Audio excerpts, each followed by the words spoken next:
Feliz aniversário, mamãe. Seja bem-vinda ao seu novo lar. As palavras do meu filho ecoaram no corredor frio daquele asilo, enquanto minha mala era deixada na recepção como bagagem abandonada.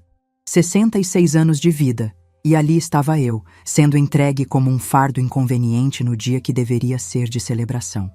Mas quando o diretor me viu, seus olhos se arregalaram de horror. Ele sabia exatamente quem eu era.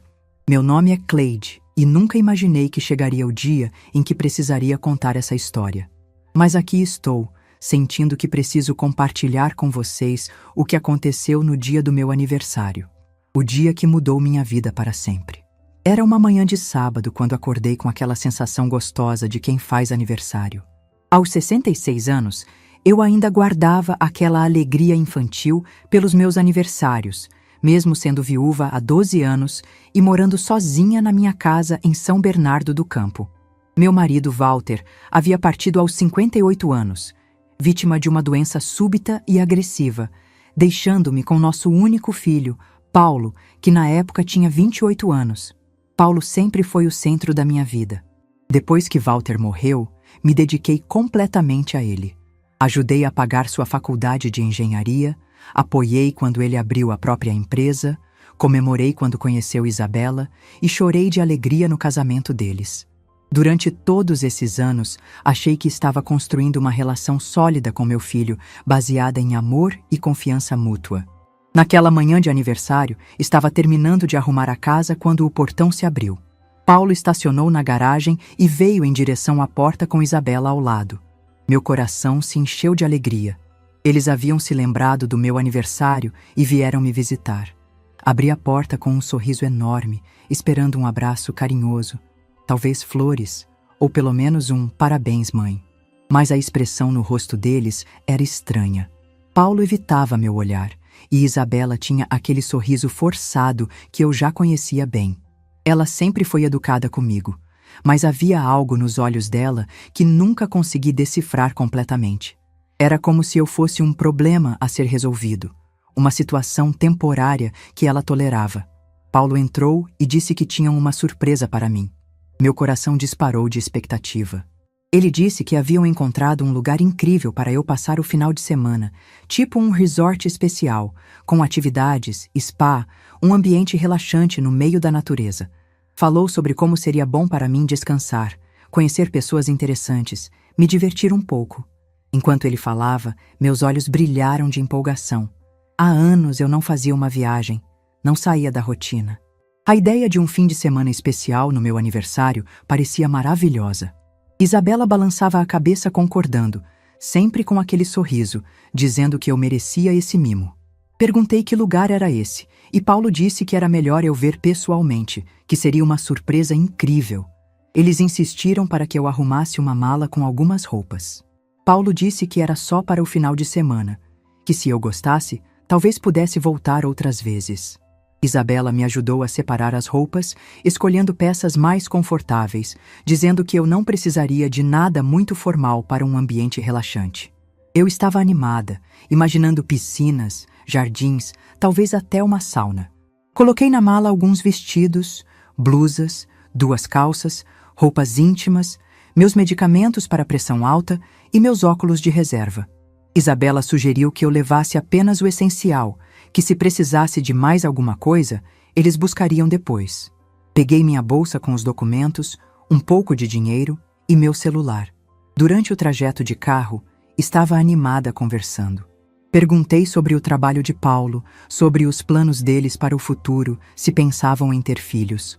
Comentei como estava ansiosa para conhecer esse lugar especial, se tinha piscina, se a comida era boa. Paulo respondia de forma evasiva, claramente nervoso. Isabela olhava pela janela, de vez em quando soltando um "você vai adorar" ou "vai ser uma experiência única". Comecei a achar estranho quando percebi que não estávamos indo para o interior, onde imaginava que ficavam esses resorts de relaxamento. Estávamos saindo da cidade, pegando uma estrada que eu conhecia pouco. Perguntei onde exatamente ficava esse lugar. E Paulo disse que era um pouco afastado, mais tranquilo, longe da agitação da cidade. Depois de quase 1 hora de viagem, chegamos a um portão grande com uma placa discreta. Lar do Horizonte, residência para a terceira idade. Meu sangue gelou. Senti como se tivesse levado um balde de água fria. Olhei para Paulo e perguntei se aquilo era um asilo. Ele rapidamente disse que não era asilo, que era uma residência especial, tipo um clube, um lugar diferente, moderno. Mas eu sabia o que era aquilo. Por mais bonitas que fossem as palavras que eles usavam, por mais que tentassem disfarçar com termos como residência e clube, era um asilo. E eu estava sendo enganada, trazida para cá sob o pretexto de uma viagem de aniversário. O porteiro nos reconheceu. Aparentemente, Paulo já havia estado ali antes. Isso me atingiu como um soco no estômago. Eles haviam planejado tudo isso às minhas costas. Haviam visitado o lugar, feito arranjos, tomado decisões sobre minha vida sem sequer me consultar. Entramos no hall principal, um ambiente limpo e bem decorado, mas que cheirava aquele cheiro característico de instituição, desinfetante misturado com comida de refeitório e aquele odor indefinível que lugares fechados têm. Havia alguns idosos sentados em poltronas, outros caminhando devagar pelos corredores, alguns funcionários de jaleco branco. Paulo se dirigiu à recepção e disse que tinha agendamento com o diretor. A recepcionista, uma moça jovem com sorriso profissional, disse que o Dr. Rafael os esperava. Nesse momento, minha mala foi colocada no chão, ao lado da recepção, como bagagem de alguém que estava chegando para ficar. A ficha finalmente caiu por completo. A viagem de fim de semana era mentira. O resort especial era mentira. Tudo havia sido uma encenação elaborada para me trazer até ali sem resistência. Senti minhas pernas tremerem. Olhei para Paulo e perguntei diretamente por que eles haviam mentido para mim. Ele desviou o olhar e disse que não era mentira, que realmente era só uma visita, que íamos conversar com o diretor para eu conhecer as opções. Isabela se aproximou de mim e disse, com aquele tom doce que soava falso: Dona Cleide, a senhora vai ver como é bom aqui. Vai ter companhia, vai fazer atividades, não vai ficar sozinha em casa se preocupando com tudo. Como se minha preocupação maior fosse a solidão, e não o fato de estar sendo abandonada pela própria família. Foi então que um homem de uns 50 anos, cabelos grisalhos, terno escuro, apareceu no corredor. Era o diretor. Ele se aproximou de nós com um sorriso profissional, estendendo a mão para cumprimentar Paulo.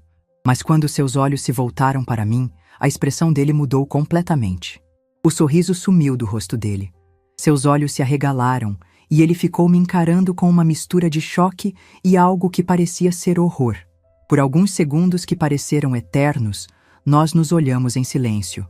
Eu sabia exatamente por que ele estava me reconhecendo, mas decidi naquele momento que ia fingir que não sabia de nada. Uma calma estranha tomou conta de mim.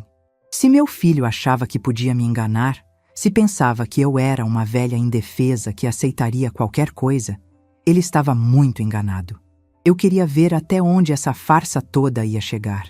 Queria entender exatamente quais eram as intenções dele ao me trazer para cá. Paulo e Isabela não perceberam a mudança na expressão do diretor. Eles estavam concentrados em fingir que aquela era uma situação normal, uma visita familiar comum. Paulo começou a falar sobre como eu era uma pessoa especial, que merecia cuidados especiais, que eles queriam o melhor para mim. O diretor continuava me olhando, agora com uma expressão que misturava espanto com algo parecido com respeito e confusão. Ele se recompôs rapidamente, mas eu percebi que estava lutando para entender a situação. Fiz um leve movimento com a cabeça, quase imperceptível, sinalizando para ele ficar em silêncio. Ele nos convidou para entrar em sua sala, sempre me olhando de forma cuidadosa, como se estivesse tentando decifrar o que eu queria que ele fizesse. Durante todo o caminho pelo corredor, mantive uma expressão neutra, fingindo ser apenas uma idosa comum sendo trazida pela família. Mas por dentro, uma mistura de raiva e curiosidade estava fervendo. Eu queria saber exatamente o que meu filho estava planejando, quais eram suas verdadeiras intenções ao me trazer para o lugar que eu mesma havia criado. E mais importante, eu queria ver a cara dele quando descobrisse quem realmente mandava ali.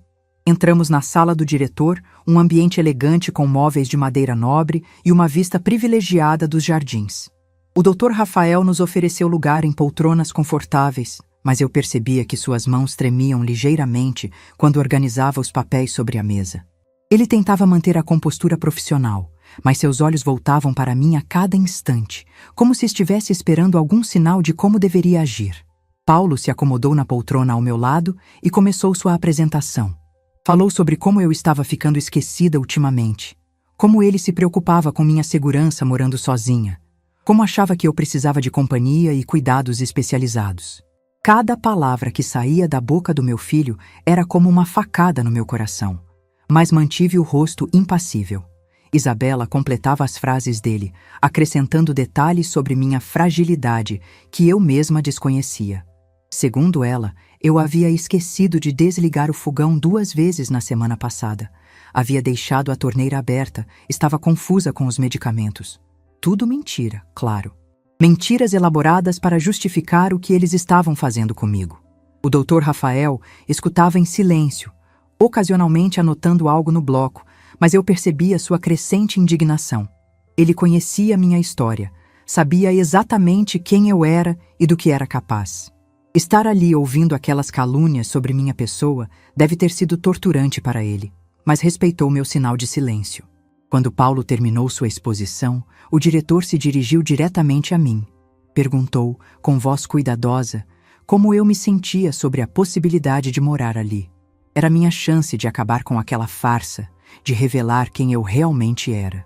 Mas algo dentro de mim queria ir até o final daquela encenação. Respondi com voz frágil, fingindo confusão, dizendo que não entendia bem o que estava acontecendo, que achava que tinha vindo passar um fim de semana num lugar bonito e agora estava tudo muito confuso. Paulo e Isabela trocaram olhares satisfeitos, acreditando que eu estava realmente desorientada. O Dr. Rafael me perguntou se eu tinha alguma pergunta sobre o lugar, se queria conhecer as instalações. Eu disse que gostaria de ver os quartos, as áreas comuns, entender como funcionava. Ele se levantou prontamente e nos convidou para um tour pelas dependências. Caminhamos pelos corredores que eu conhecia como a palma da minha mão.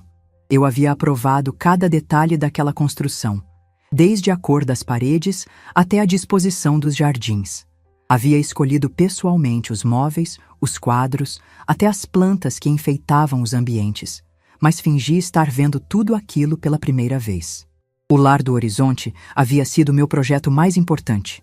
Depois que Walter morreu e eu me vi sozinha no mundo, comecei a pensar no que aconteceria comigo quando ficasse realmente idosa.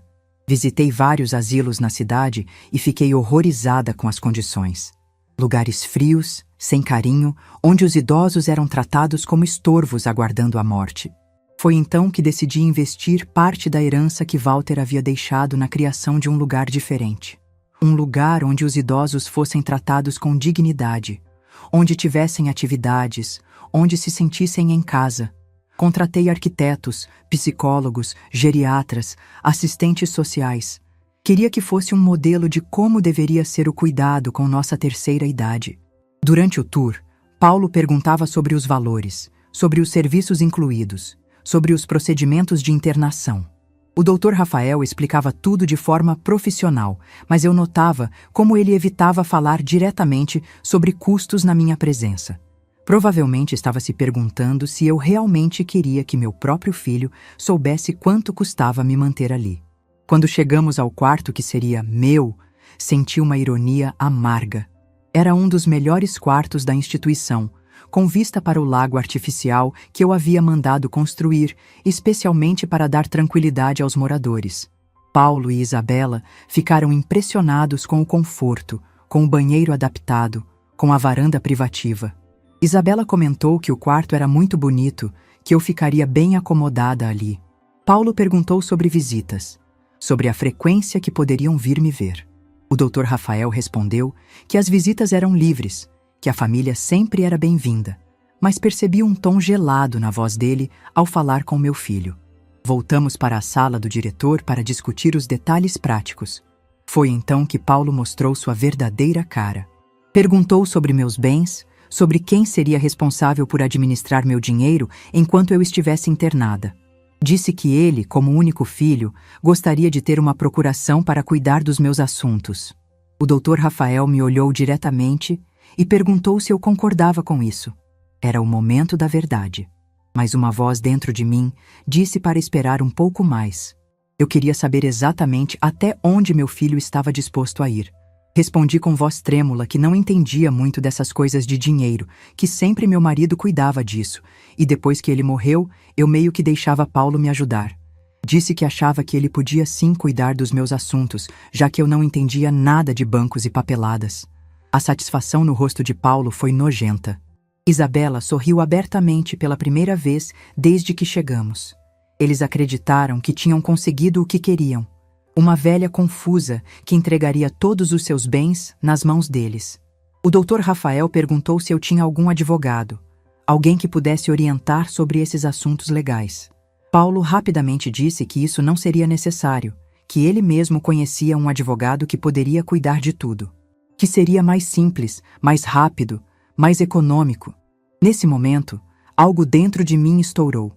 A ganância descarada do meu filho, a forma como ele estava tentando se apropriar de tudo que eu havia construído na vida, me encheu de uma raiva fria e calculada. Mas mantive a máscara de confusão. Disse que estava muito cansada, mas que confiava no meu filho para fazer o que fosse melhor para mim. Perguntei se podia descansar um pouco antes de tomar qualquer decisão. O Dr. Rafael prontamente disse que eu podia usar o quarto para descansar o quanto quisesse. Paulo e Isabela disseram que iam embora, que voltariam no dia seguinte para resolver os papéis. Antes de sair, Paulo me beijou na testa e disse que eu ficaria muito bem ali, que não precisava me preocupar com nada. Isabela também me deu um beijinho, dizendo que eu ia fazer muitas amizades, que seria uma nova fase da minha vida. Quando eles saíram, o Dr. Rafael fechou a porta da sala e se voltou para mim com uma expressão de incredulidade total. Perguntou se eu realmente queria que ele fingisse não me conhecer, se eu tinha certeza do que estava fazendo. Respondi que tinha certeza absoluta. Expliquei que queria saber exatamente quais eram as intenções do meu filho, até onde ele estava disposto a ir para se apropriar dos meus bens. Disse que se ele achava que podia me enganar, me tratar como uma velha gagá, ele ia descobrir que se enganou completamente. O Dr. Rafael balançou a cabeça, ainda sem acreditar na situação. Disse que em 15 anos trabalhando com idosos, nunca havia visto uma situação tão absurda. Um filho tentando internar a própria mãe no asilo que ela mesma havia criado e financiado. Pedi para ele me dar um tempo, para deixar eu processar tudo o que havia acontecido. Queria pensar com calma sobre minha próxima jogada, porque agora eu sabia que isso havia se tornado um jogo, e eu tinha todas as cartas na mão. Fui para o quarto que seria meu, e me sentei na poltrona perto da janela. Olhei para o jardim que eu havia planejado. Nunca imaginei que estaria ali nessas circunstâncias. Durante as próximas horas, fiquei refletindo sobre tudo o que havia acontecido nos últimos anos. Como eu havia sido ingênua em confiar cegamente no meu filho. Como havia interpretado mal os sinais de que ele e Isabela tinham outros planos para mim. Como havia superestimado o amor que eles sentiam por mim. Mas também pensei na mulher forte que eu havia sido na vida toda. A mulher que criou um filho sozinha depois de ficar viúva. A mulher que construiu um patrimônio sólido com trabalho e determinação. A mulher que teve a visão de criar um lugar digno para idosos quando nem se falava muito sobre isso. Essa mulher ainda estava dentro de mim. E agora ela havia despertado com toda a força. Peguei meu celular e liguei para meu advogado, Dr. Henrique Martins, que cuidava dos meus assuntos há mais de 10 anos. Marquei uma reunião urgente para o dia seguinte. Disse que precisava rever alguns documentos, fazer algumas alterações importantes nos meus bens. Quando desliguei o telefone, me senti mais determinada do que havia me sentido em anos. Paulo achava que tinha me colocado em xeque-mate, mas estava prestes a descobrir que o jogo estava apenas começando. E dessa vez, eu é que ditaria as regras. Passei a noite inteira acordada naquele quarto, olhando pela janela os jardins iluminados pela luz da lua. Jamais imaginei que estaria ali como uma prisioneira na minha própria criação. Às 6 da manhã, levantei e fui tomar banho. Precisava estar impecável para o que viria pela frente. Escolhi uma das roupas que Isabela havia separado para mim. Uma blusa azul marinho e uma calça social simples. Ironicamente, ela havia escolhido uma das minhas roupas mais elegantes, provavelmente achando que eu não notaria a diferença. O Dr. Rafael bateu na porta às 7h30. Trouxe café da manhã numa bandeja, pães frescos, frutas, suco de laranja, café coado na hora. Disse que queria ter certeza de que eu estava bem, que havia dormido direito. A preocupação genuína no olhar dele me aqueceu o coração. Sentamos na pequena mesa do quarto e ele me perguntou se eu havia decidido como proceder. Respondi que sim, que havia passado a noite toda pensando e que tinha um plano. Expliquei que às 10 horas meu advogado estaria aqui e que precisava da sala de reuniões para uma conversa particular. Ele perguntou se eu queria que ele participasse da reunião, se precisava de algum tipo de suporte. Agradeci a oferta, mas disse que preferia resolver tudo sozinha primeiro, que depois conversaríamos sobre os próximos passos. Ele concordou, mas pude ver nos olhos dele uma mistura de curiosidade e preocupação. Às 9h30, Paulo ligou. Disse que estava vindo com Isabela e o advogado dele para resolver a papelada da procuração, que já tinham tudo organizado, que seria só uma formalidade.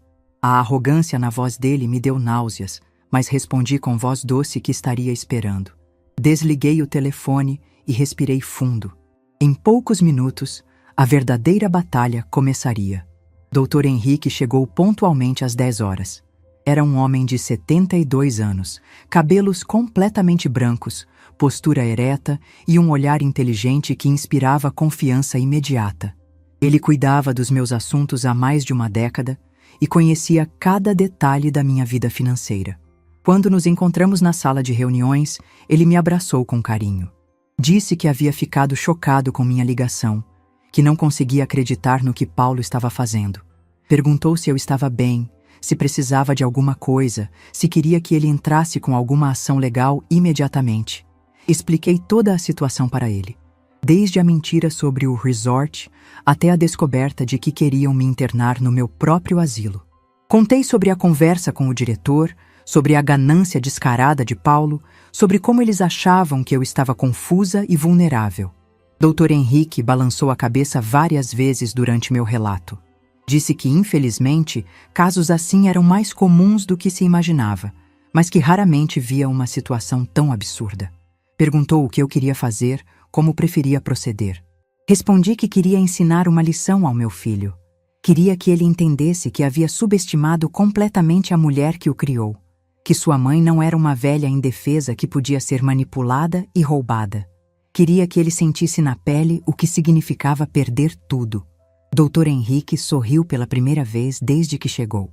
Disse que admirava minha coragem, que não era toda mulher da minha idade que teria essa determinação para enfrentar a própria família. Perguntou quais medidas eu queria que ele tomasse. Expliquei meu plano. Primeiro, queria que todas as minhas contas bancárias fossem bloqueadas imediatamente para movimentações que não fossem autorizadas pessoalmente por mim. Segundo, queria cancelar todas as procurações que Paulo eventualmente pudesse ter. Terceiro, queria rever meu testamento. Mas havia mais. Eu sabia que Paulo havia usado meu nome como garantia para alguns empréstimos da empresa dele. Queria que todas essas garantias fossem retiradas imediatamente. Se ele achava que podia usar meu patrimônio como se fosse dele, ia descobrir o que significava ficar sem essa rede de segurança. Dr. Henrique puxou sua pasta e começou a anotar tudo. Disse que algumas medidas poderiam ser tomadas imediatamente, outras precisariam de alguns dias. Perguntou se eu tinha certeza de que queria ir tão longe, se não preferia conversar com Paulo antes de tomar medidas drásticas. Respondi que já haviam me dado a resposta sobre quem eles realmente eram. Que uma pessoa que é capaz de enganar a própria mãe dessa forma, de mentir descaradamente, de tentar se apropriar dos bens dela, não merecia segundas chances. Que eu havia passado a vida toda sendo boa demais, e agora era hora de ser justa. Às 11 horas, Paulo chegou com Isabela e um homem que se apresentou como Dr. Roberto, o advogado deles. Era um sujeito jovem, de uns 35 anos, com aquele ar de quem achava que sabia de tudo. Cumprimentou o Dr. Henrique de forma cordial, sem imaginar que estava diante do homem que estava prestes a destruir todos os planos dele. Paulo me beijou na testa e perguntou como eu havia passado a noite. Respondi que havia dormido bem, que estava me sentindo mais tranquila sobre toda a situação. Isabela sorriu e disse que eu parecia mais descansada, mais relaxada. Se eles soubessem o que realmente estava passando pela minha cabeça. Dr. Roberto abriu sua pasta e começou a explicar os documentos que havia trazido. Uma procuração ampla que daria a Paulo poder total sobre meus bens, minhas contas bancárias, meus investimentos. Disse que era uma medida preventiva, para caso eu precisasse de cuidados mais intensivos no futuro. Escutei tudo em silêncio, de vez em quando fazendo perguntas ingênuas, fingindo não entender alguns termos técnicos. Paulo e Isabela se revezavam para me explicar como aquilo seria bom para mim, como me daria tranquilidade saber que ele estava cuidando de tudo. Quando o Dr. Roberto terminou sua explicação, eu disse que gostaria que meu advogado desse uma olhada nos papéis antes de eu assinar alguma coisa. Paulo ficou visivelmente incomodado. Disse que não era necessário, que Dr. Roberto era muito competente, que aqueles eram documentos padrão. Mas eu insisti. Disse que Walter sempre me ensinou a nunca assinar nada sem ler com calma, e que Dr. Henrique era quem cuidava dos meus assuntos há anos, que eu confiava nele para me orientar. Dr. Henrique pegou os documentos e começou a lê-los cuidadosamente. De vez em quando fazia uma cara de desaprovação, balançava a cabeça, fazia anotações. A tensão na sala era palpável. Paulo tamborilava os dedos na mesa. Isabela mexia no cabelo nervosamente. Dr. Roberto tentava manter a compostura profissional. Depois de quase meia hora analisando tudo, Dr. Henrique se pronunciou. Disse que os documentos eram muito abrangentes, que davam poderes excessivos para uma pessoa só, que recomendava algumas alterações para proteger melhor meus interesses. Paulo explodiu. Disse que Dr. Henrique estava complicando uma situação simples, que eles só queriam me ajudar, que não havia necessidade de tanta burocracia, que eu estava confusa e precisava de alguém para tomar decisões por mim. Foi nesse momento que decidi revelar parte das minhas cartas.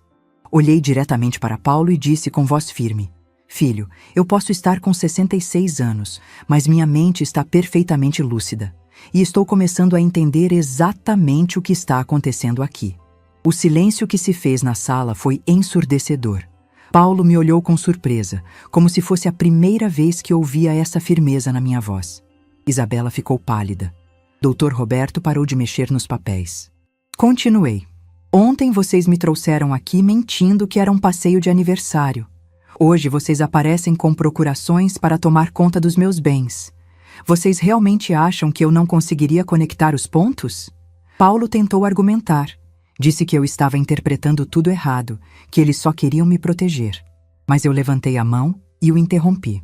Disse que agora era minha vez de falar e que ele ia me escutar até o final. Expliquei que havia percebido a mentira desde o momento que chegamos ali, que sabia exatamente que tipo de lugar era esse, que havia fingido confusão porque queria ver até onde eles eram capazes de ir, e que estava chocada com a desonestidade e a ganância que havia descoberto. A cara de desespero de Paulo foi patética. Ele começou a gaguejar, tentando encontrar uma explicação que fizesse sentido. Isabela ficou vermelha e disse que eu estava sendo injusta, que eles realmente se preocupavam comigo. Foi então que Dr. Henrique entrou na conversa. Disse que havia algumas informações importantes que precisava compartilhar com todos, que havia tomado algumas medidas preventivas para proteger meu patrimônio, considerando as circunstâncias suspeitas.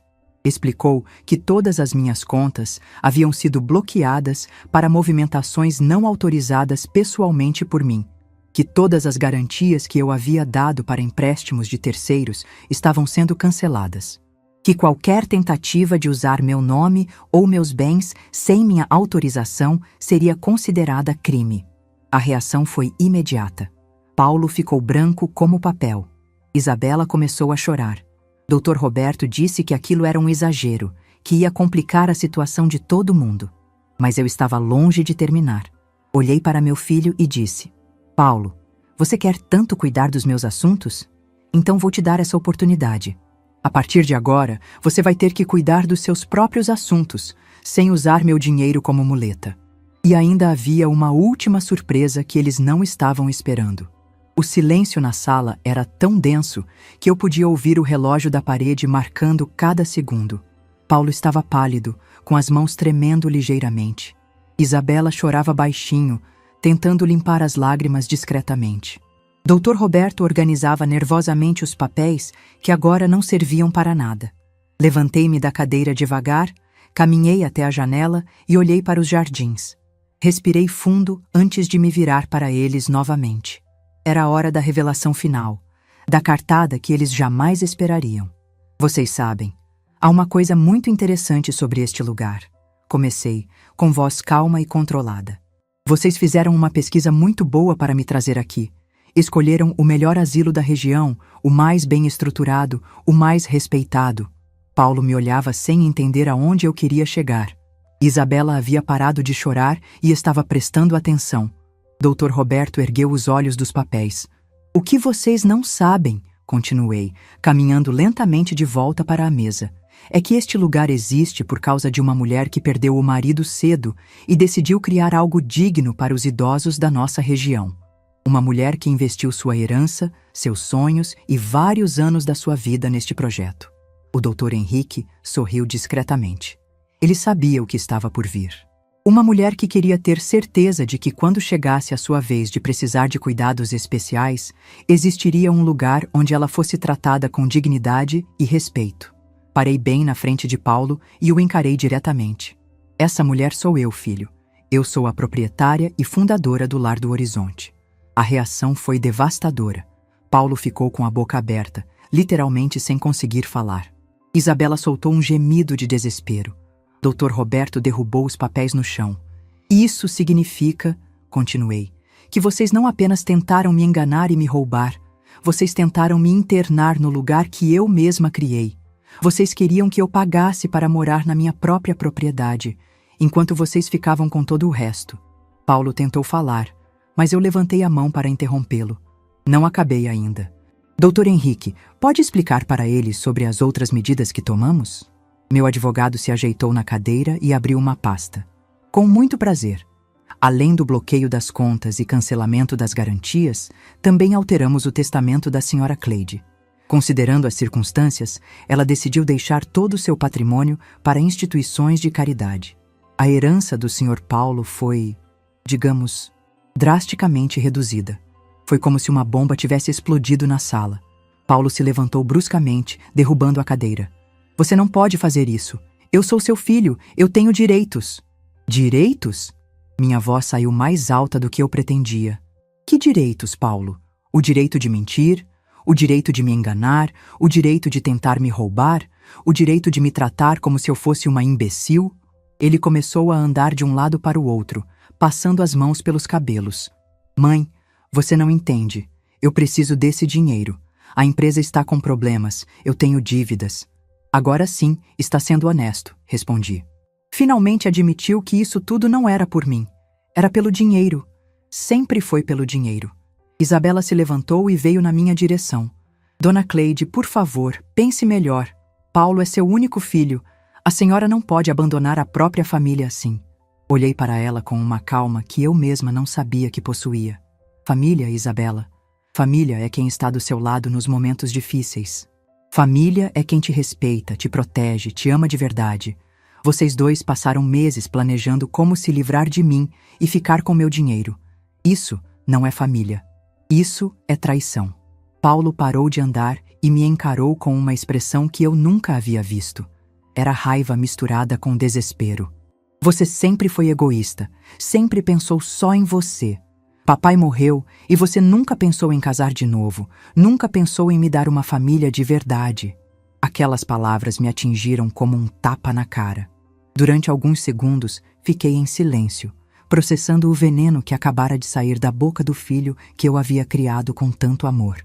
Egoísta? Minha voz tremia de emoção. Eu trabalhei em 2 empregos para pagar sua faculdade. Vendi as joias da minha mãe para te ajudar a abrir sua empresa. Passei 12 anos da minha vida vivendo só para você, abrindo mão da minha própria felicidade para te dar tudo o que precisava. E agora você me chama de egoísta? Mãe, eu não quis dizer... Não, agora você vai me escutar. Minha voz ecoou pela sala. Você quer saber por que eu nunca me casei de novo? Porque eu achava que você precisava de mim integralmente. Porque eu acreditava que ser mãe era minha única função na vida. Porque eu me anulei como mulher para ser apenas a sua mãe. Caminhei até a porta e a abri. E agora eu descobri que enquanto eu me sacrificava por você, você estava planejando como se livrar de mim. Que ironia, não é? Dr. Roberto tentou intervir. Talvez possamos conversar com mais calma. Tenho certeza de que chegamos a um acordo. Não há acordo possível, interrompi. Dr. Henrique, pode explicar para eles quais são as consequências legais do que tentaram fazer? Meu advogado ajustou os óculos. Tentativa de estelionato contra a pessoa idosa é crime. Pode resultar em prisão. Além disso, como a empresa do Sr. Paulo estava usando garantias que agora foram canceladas, ele terá que encontrar outras formas de cobrir seus compromissos financeiros. Paulo ficou lívido. Você está me arruinando. Está destruindo minha vida. Eu não estou destruindo nada, respondi com firmeza. Estou apenas retirando o tapete que você estava usando para se sustentar. Se sua vida depende do meu dinheiro, então você nunca construiu vida nenhuma. Isabela voltou a chorar, dessa vez soluçando alto. Dona Cleide, pelo menos pense nas crianças. Nós temos planos de ter filhos. Eles vão ser seus netos. Olhei para ela com uma tristeza profunda. Isabela, vocês acham que eu seria uma avó adequada para essas crianças? Vocês que planejaram me internar num asilo mentindo que era um passeio, acham que eu seria uma influência positiva na vida dos seus filhos? A ironia da situação me atingiu em cheio. Eles queriam usar futuros netos como chantagem emocional, mas haviam acabado de provar que eram capazes de qualquer coisa por dinheiro. Além do mais, acrescentei, como vocês vão sustentar essas crianças agora que terão que se virar sozinhos? Porque uma coisa eu garanto, nunca mais um centavo meu vai para vocês. Paulo se aproximou de mim uma última vez. Mãe, por favor, eu cometi um erro, mas você não pode me punir para sempre. Somos uma família. Olhei para aquele homem que eu havia gerado, criado, amado incondicionalmente por 40 anos. Tentei encontrar nele algum vestígio do menino carinhoso que ele havia sido um dia. Mas tudo o que eu via era um estranho desesperado, disposto a qualquer coisa para conseguir dinheiro. Paulo, disse com voz suave, a família que eu conhecia morreu ontem, quando encontrei minha mala na recepção de um asilo. Quando você me mentiu sobre um passeio de aniversário. Quando você planejou me internar aqui sem nem me consultar. Caminhei até a janela mais uma vez. Vocês me transformaram numa estranha na minha própria vida. Agora vão ter que aprender a viver sem mim. Dr. Roberto juntou os papéis espalhados e os guardou na pasta. Acho que não temos mais nada a discutir aqui. Paulo e Isabela se dirigiram para a porta. Antes de sair, meu filho se virou para mim uma última vez. Você vai se arrepender disso, mãe. Vai ficar sozinha, sem família, sem ninguém. Sorri pela primeira vez desde que havíamos chegado ali. Paulo, eu já estava sozinha. A diferença é que agora eu sei disso. Quando eles saíram, a sala ficou em silêncio. Dr. Henrique se aproximou de mim e perguntou se eu estava bem. Respondi que sim, que na verdade me sentia mais leve do que havia me sentido em anos. E agora, Cleide? Quais são seus planos? Olhei pela janela para o mundo lá fora, um mundo que de repente parecia cheio de possibilidades. Agora, Dr. Henrique, eu vou fazer algo que não faço há muito tempo. Vou viver para mim mesma. E pela primeira vez em décadas, senti que realmente sabia o que isso significava. O Dr. Rafael apareceu na porta alguns minutos depois. Perguntou como havia sido a reunião, se eu precisava de alguma coisa. Respondi que estava tudo resolvido, que eu não ficaria no Lar do Horizonte como moradora. Mas continuarei vindo aqui regularmente, acrescentei. Afinal, este lugar é meu. E agora que me livrei de quem estava me impedindo de ser feliz, posso finalmente aproveitá-lo da forma que sempre sonhei. A liberdade nunca havia tido um sabor tão doce. 3 meses se passaram desde aquele dia no Lar do Horizonte e eu estava sentada na varanda da minha nova casa, uma linda propriedade à beira-mar, em Guarujá, assistindo ao pôr do sol pintar o céu de tons alaranjados e rosados. O som das ondas quebrava suavemente na areia, criando uma trilha sonora perfeita para a nova fase da minha vida. Nunca imaginei que aos 66 anos eu seria capaz de recomeçar tudo do zero. Mas ali estava eu, numa casa que escolhi com meu próprio gosto, decorada com móveis que comprei, pensando apenas no que me fazia feliz, vivendo uma rotina que era completamente minha. A mudança para o litoral havia sido uma decisão impulsiva, mas que se revelou perfeita. Depois do confronto com Paulo e Isabela, senti que precisava sair de São Bernardo do Campo. Aquela cidade tinha memórias demais, lembranças de uma vida que não existia mais. Precisava de um lugar novo, onde pudesse criar memórias novas. Encontrei esta casa através de uma imobiliária especializada em propriedades para a terceira idade. Era uma casa térrea, com 3 quartos, uma sala ampla com vista para o mar, uma cozinha espaçosa onde eu podia cozinhar apenas para mim, sem me preocupar se alguém gostava ou não do tempero. Tinha um jardim pequeno, mas bem cuidado, onde plantei rosas. Sempre adorei rosas. Mas Walter era alérgico. A adaptação foi mais fácil do que eu esperava. Nos primeiros dias, acordava meio perdida, esquecendo por alguns segundos onde estava. Mas logo a sensação de liberdade se instalou de forma definitiva. Podia acordar na hora que quisesse, tomar café da manhã na varanda olhando o mar, ler um livro inteiro sem ser interrompida. Fiz amizades rapidamente. Dona Marina, minha vizinha de 71 anos, viúva há 5 anos, se tornou uma companheira constante. Ela também havia passado por problemas com filhos que só apareciam quando precisavam de dinheiro. Nos encontrávamos todas as manhãs para caminhar na praia, e logo nossas conversas se tornaram um dos momentos que mais esperava no dia. Foi Dona Marina quem me apresentou ao grupo de leitura da Biblioteca Municipal. Todas as quintas-feiras, um grupo de mulheres se reunia para discutir livros, trocar experiências, conversar sobre a vida.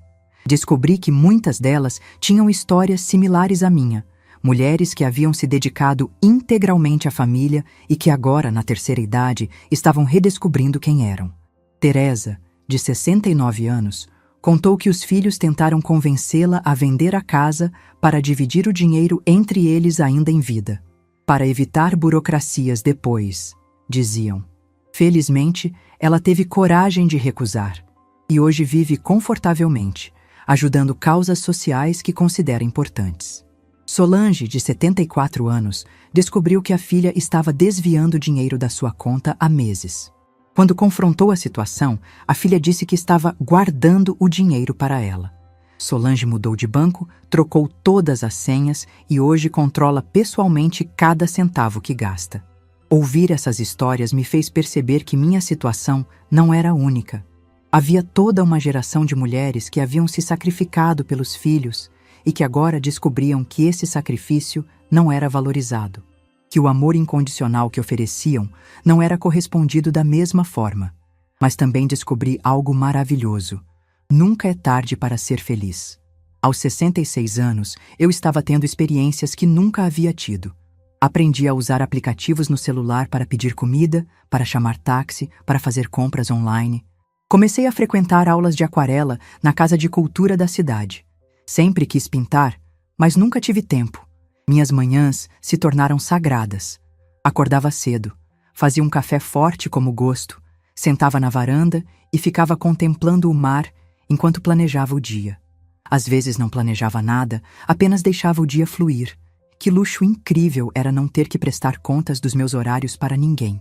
As tardes eram para as atividades sociais, o grupo de leitura, as aulas de aquarela, os passeios com Dona Marina. Descobri que gostava de cozinhar quando não era uma obrigação, mas um prazer. Experimentava receitas novas, temperos diferentes, pratos que sempre quis fazer, mas que sabia que Paulo não gostaria. As noites eram para mim mesma. Lia na cama até tarde. Assistia filmes que queria ver. Ouvia música no volume que tinha vontade. Redescobri o prazer de estar sozinha, sem me sentir solitária. Há uma diferença enorme entre solidão e solitude, e eu finalmente havia aprendido a apreciar a segunda. O Lar do Horizonte continuava funcionando perfeitamente sob a administração do Dr. Rafael. Eu visitava uma vez por mês, não como uma moradora fugitiva, mas como a proprietária que era. Conversava com os idosos, participava de algumas atividades, verificava se tudo estava funcionando como planejado. Foi durante uma dessas visitas que conheci seu Antônio, um senhor de 78 anos que havia sido internado pelos filhos num esquema similar ao que tentaram comigo. A diferença é que ele realmente precisava dos cuidados especiais. Tinha problemas de memória e não conseguia mais viver sozinho. Conversar com seu Antônio me fez refletir sobre a diferença entre necessidade real e conveniência familiar. Ele realmente precisava estar ali, e mesmo assim os filhos quase nunca o visitavam. Eu, que não precisava de cuidados especiais, quase fui forçada a ficar num lugar que não queria apenas para a conveniência de Paulo e Isabela. Através de Dr. Henrique, soube que Paulo havia perdido a empresa. Sem as garantias que eu fornecia, ele não conseguiu renegociar os empréstimos e foi obrigado a fechar as portas. Isabela conseguiu um emprego numa loja de roupas no shopping. Eles tiveram que se mudar para um apartamento menor, mais simples. Uma parte de mim sentia pena. Afinal, Paulo era meu filho, e eu havia passado 40 anos amando-o incondicionalmente. Mas uma parte maior de mim sabia que ele precisava aprender a consequência das próprias escolhas, que precisava entender que ações têm resultados e que ele havia escolhido me tratar como um objeto descartável. Dr. Henrique me perguntou várias vezes se eu não queria reconsiderar, pelo menos parcialmente, as medidas que havia tomado. Se não queria ajudar Paulo de alguma forma. Mas minha resposta era sempre a mesma. Ele teve a oportunidade de me tratar com respeito e escolheu me tratar como uma coisa. Durante esses 3 meses, Paulo tentou me contatar algumas vezes. Ligou para meu celular, mandou mensagens, até apareceu uma vez na porta do Lar do Horizonte procurando por mim. Mas eu havia dado instruções claras para que não revelassem meu paradeiro. Não estava pronta para um confronto e talvez nunca estivesse. O curioso é que quanto mais tempo passava longe dele, mais eu percebia como nossa relação havia se tornado tóxica ao longo dos anos. Como eu havia me acostumado a ser diminuída, a ter minha opinião desconsiderada, a ser tratada como uma pessoa menos importante na minha própria vida. Agora, vivendo sozinha, tomando minhas próprias decisões, gastando meu dinheiro como bem entendia, eu entendia o que havia perdido durante todos esses anos. Havia perdido a mim mesma, e agora, finalmente, eu estava me reencontrando. A casa à beira-mar se tornou meu santuário. Cada cômodo tinha minha personalidade, cada objeto havia sido escolhido por mim. Não havia mais ninguém reclamando da decoração, da comida, da música, dos horários. Era minha casa, minha vida, minhas regras, e pela primeira vez em décadas, eu estava genuinamente feliz. 8 meses se passaram desde que me mudei para o Guarujá. 8 meses de uma vida que eu não sabia que era possível ter. Estava na varanda numa tarde ensolarada, lendo um livro que havia comprado na livraria do centro, quando o portão se abriu e uma figura familiar apareceu no jardim. Era Paulo. Mas não o Paulo arrogante e bem vestido que eu conhecia. Este homem que caminhava lentamente em direção à casa parecia ter envelhecido 10 anos. Estava mais magro, com cabelos grisalhos, roupas simples e algo nos olhos dele que eu não conseguia identificar. Talvez humildade, talvez arrependimento. Meu primeiro impulso foi fechar a porta e fingir que não estava em casa. Durante meses eu havia construído uma vida sem ele, uma vida em paz. Não precisava de conflitos, não precisava de drama. Mas algo me fez ficar parada, observando-o se aproximar. Ele parou no pé da escada da varanda e perguntou se podia subir. Sua voz estava diferente, mais suave, sem aquele tom de quem achava que tinha direito a tudo. Fiz um gesto indicando a cadeira vazia ao meu lado, mas não disse nada. Paulo subiu devagar e se sentou. Ficamos alguns minutos em silêncio, apenas olhando o mar. Ele parecia estar tentando encontrar as palavras certas, ou talvez apenas aproveitando estar perto de mim novamente. Eu esperava, sem pressa, curiosa para saber o que o havia trazido até ali. "A casa é linda, mãe", ele disse finalmente. "Você parece bem, feliz." Respondi que eu estava bem, que havia encontrado meu lugar no mundo. Perguntei como ele havia me encontrado, já que havia pedido especificamente para que ninguém revelasse meu endereço. Ele me contou que havia contratado um detetive particular, não para me incomodar, mas porque precisava saber se eu estava segura, se estava bem cuidada. Disse que durante esses meses havia se perguntado se eu estava viva, se estava doente, se precisava de alguma coisa. "Por que não tentou me procurar antes?" perguntei. Paulo baixou a cabeça. "Porque eu sabia que não tinha o direito. Porque eu precisava primeiro entender o que havia feito. Porque precisava me tornar uma pessoa que merecesse seu perdão." Ele me contou sobre os 8 meses que haviam se passado. A falência da empresa havia sido apenas o começo. Sem dinheiro, Isabela havia pedido a separação. Disse que não havia se casado para passar necessidades, que não era para isso que havia construído uma família. A frieza dela durante o divórcio havia aberto os olhos de Paulo para o tipo de pessoa que ela realmente era. Ficou sozinho num apartamento pequeno, trabalhando como funcionário numa empresa de contabilidade. O salário mal cobria as despesas básicas. Teve que vender o carro, cancelar planos de saúde, abrir mão de luxos que sempre considerou direitos adquiridos. Foi bom para mim, ele disse.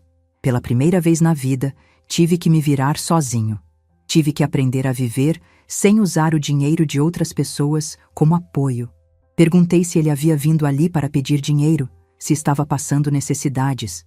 A resposta dele me surpreendeu. Não, mãe. Eu aprendi a viver com o que ganho. Não é muito, mas é meu. Pela primeira vez na vida, estou sustentando a mim mesmo sem depender de ninguém. Ele me olhou diretamente. Vim aqui para pedir perdão e para dizer que entendi o que você fez. Durante a próxima hora, Paulo me contou sobre sua jornada de autoconhecimento nesses meses. Como havia procurado terapia para entender por que havia sido capaz de tratar a própria mãe daquela forma. Como havia descoberto que sempre se sentiu no direito de receber sem dar nada em troca. Disse que havia crescido achando que eu existia apenas para servi-lo, que minha função na vida era facilitar a dele, que nunca havia parado para pensar em mim como uma pessoa com sonhos, desejos, necessidades próprias. Você sabe o que mais me machucou? Ele perguntou. Não foi perder o dinheiro, não foi a empresa, não foi nem mesmo a Isabela. Foi entender que você viveu toda uma vida e eu nunca me interessei em saber quem você realmente era. Essas palavras me atingiram fundo. Durante décadas eu havia me anulado para ser apenas a mãe do Paulo. E agora ele estava reconhecendo que havia me visto apenas nessa função limitada. Contei para ele sobre minha nova vida, sobre as amigas que havia feito, sobre as atividades que desenvolvia, sobre como havia redescoberto o prazer de viver para mim mesma, sobre como estava feliz, realmente feliz, pela primeira vez em muitos anos. Paulo escutou tudo em silêncio, de vez em quando balançando a cabeça em sinal de aprovação. Quando terminei, ele disse: Estou orgulhoso de você, mãe. Orgulhoso de ver que você teve coragem de recomeçar, de escolher sua própria felicidade. Perguntei se ele estava dizendo isso apenas para me agradar, se estava tentando me manipular novamente. Ele riu, mas era um riso triste. Mãe, eu não tenho mais nada para ganhar com isso. Você já deixou claro que seu dinheiro não é mais meu. Eu vim aqui apenas porque precisava que você soubesse que entendi a lição. Que me tornei uma pessoa melhor por causa do que você fez. Ficamos em silêncio novamente. O sol estava se pondo, tingindo o céu de cores espetaculares. Era um desses momentos que a gente guarda na memória para sempre. Você pode me perdoar, mãe? Ele perguntou finalmente. Olhei para aquele homem que eu havia criado, que havia me causado tanta dor, mas que também havia sido o centro da minha vida por tanto tempo. Pensei em tudo que havíamos passado, no amor que eu havia sentido por ele, na traição que ele havia cometido, na jornada que ambos havíamos percorrido desde então. Paulo, disse suavemente, eu te perdoei há muito tempo, não por você, mas por mim, porque guardar rancor estava me machucando mais do que estava machucando você. Ele começou a chorar. Não era um choro dramático, mas lágrimas silenciosas de alguém que carregava um peso há muito tempo e finalmente podia colocá-lo no chão. Você pode voltar para a minha vida? Ele perguntou entre as lágrimas. Pensei na pergunta com cuidado antes de responder. Paulo, você pode fazer parte da minha vida sim, mas não da forma como era antes. Eu não sou mais a mulher que abaixava a cabeça e aceitava qualquer coisa para não perder você. Sou uma mulher que aprendeu a se valorizar. Expliquei que ele seria bem-vindo para me visitar, que podíamos construir um relacionamento novo baseado em respeito mútuo, mas que eu nunca mais seria a mãe que se anulava pelo filho, que minha felicidade não dependia mais da aprovação dele. Paulo disse que entendia, que não esperava nem queria que eu voltasse a ser como antes, que admirava a mulher forte e independente que eu havia me tornado. Quando escureceu, ofereci jantar para ele. Preparamos a refeição juntos na cozinha, conversando sobre coisas simples, o trabalho dele, minha rotina na cidade, os livros que eu estava lendo. Era estranho como conseguíamos conversar normalmente depois de tudo que havia acontecido. Depois do jantar, ele disse que precisava voltar para São Paulo, que tinha trabalho no dia seguinte. Perguntei se ele queria dormir ali, mas ele disse que preferia pegar a estrada ainda naquela noite, que havia dito o que precisava dizer e não queria abusar da minha hospitalidade. Na hora da despedida, nos abraçamos. Foi um abraço diferente dos que costumávamos dar. Não era o abraço desesperado de quem tem medo de perder alguém, nem o abraço obrigatório de quem cumpre um protocolo familiar. Era o abraço de duas pessoas que se respeitavam e se importavam uma com a outra. "Posso te ligar às vezes?" ele perguntou. "Pode", respondi. "Mas Paulo, lembre-se, agora somos duas pessoas adultas que escolhem estar na vida uma da outra. Não é mais uma obrigação, é uma escolha." Ele sorriu. O primeiro sorriso genuíno que eu via dele em anos. "Obrigado por me ensinar isso, mãe. Obrigado por ter tido coragem de me mostrar como eu estava errado." Depois que ele foi embora, fiquei na varanda até tarde, refletindo sobre tudo o que havia acontecido. Senti uma paz profunda, diferente de qualquer coisa que já havia experimentado. Não era apenas a paz de quem perdoa, mas a paz de quem finalmente encontrou seu lugar no mundo. Paulo e eu tínhamos uma nova chance. Não de voltar ao que éramos antes, mas de construir algo melhor, mais saudável, baseado em respeito mútuo e amor verdadeiro. E o mais importante, eu havia provado para mim mesma que era possível escolher a própria felicidade, mesmo que isso significasse deixar para trás tudo o que eu pensava que conhecia sobre família e amor. Aos 66 anos, eu finalmente havia aprendido a lição mais importante da vida. Nunca é tarde para recomeçar, nunca é tarde para exigir respeito e nunca é tarde para escolher ser feliz. Se essa história tocou seu coração, deixe seu like, se inscreva no canal e comente aqui embaixo. No meu lugar, o que você faria? Sua mensagem pode iluminar o dia de alguém.